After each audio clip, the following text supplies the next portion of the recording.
Hello, എല്ലാവരും ഓണം എവിടെ വരെയായി? ഇപ്രാവശ്യം ഓണത്തിന് ധാവണികളാണ് ട്രെൻഡിങ് ആയിട്ട് നിൽക്കുന്നത് അല്ലേ? അപ്പോൾ ധാവണി നമ്മൾ വാങ്ങിക്കാൻ വേണ്ടിയിട്ട് നോക്കിയപ്പോൾ എല്ലാത്തിനും വളരെ വില കൂടുതലായിരുന്നു.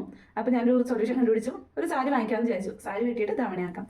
അങ്ങനെ ഞാൻ ആലുവ സീമാസിൽ പോയപ്പോൾ വാങ്ങിച്ചിട്ടുണ്ടായിരുന്ന സാരിയാണിത്. ആക്ച്വലി ഇപ്പോഴത്തെ ട്രെൻഡിങ്ങിൽ നിൽക്കുന്ന ആ ഒരു ധാവണിയെ പോലെ കൺവേർട്ട് ചെയ്യാൻ പറ്റുന്ന ഒരു സാരി തന്നെയാണ് ഞാൻ സെലക്ട് ചെയ്തേക്കുന്നത്. ഇപ്പോൾ ഈ ഒരു സാരി എങ്ങനെയാണ് ഒട്ടിറങ്ങുന്നതെന്ന് നിങ്ങളെപ്പോലെ തന്നെ ഞാനും എക്സൈറ്റഡ് ആണ്. നമുക്കിപ്പോൾ കണ്ടു നോക്കാം. ഇതിന് വേണ്ടി ഞാൻ ധാവണിയുടെ ലൈനിങ് ആയിട്ട് എടുത്തിട്ടുള്ളത് നമ്മുടെ ക്രേപ്പ് മെറ്റീരിയൽ ആണ്. അതുപോലെ തന്നെ ബ്ലൗസിന് വേണ്ടിയിട്ട് കോട്ടൺ മെറ്റീരിയലും എടുത്തിട്ടുണ്ട്.